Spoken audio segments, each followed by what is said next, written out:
Easter means it's time for Pizzagaina. Pizzagain, pizza rustica, Italian ham pie, your mother's pie, whatever you want to call it. It's a very simple rustic amalgamation of different meats and cheeses combined under either pie or pastry dough. For this one, I'm using Parmesan cheese, Pecorino Calabrese, Genoa Salami, hot Gabagool, a cheap Prosciutto, and a homemade Sopressata.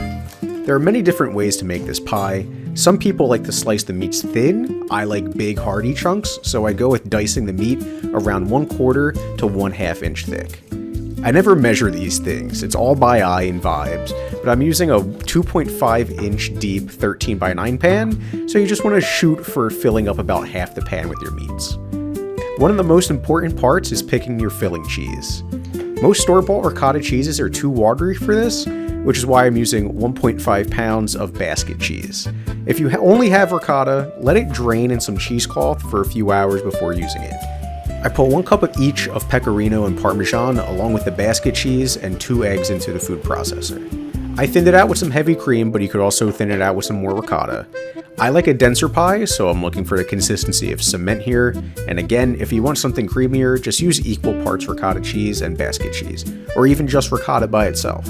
Once the cheese mixture is incorporated, mix together the cheese mixture with your meat mixture.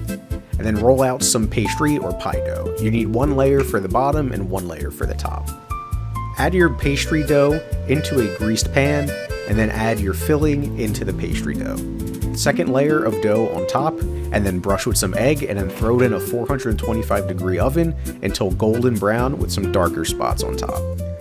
The sad part about this is that you have to let it cool in the fridge for at least 8 hours, but in the end you get a nice salty, savory, meaty pie perfect for Easter brunch. I like to serve this chilled or at room temperature. If you heat it up, it will most likely be liquidy and even saltier. Every family has their own way of making this, and no 2 pies are the same, so don't be intimidated to give it your best shot and put whatever you want in it. Happy Easter, everybody.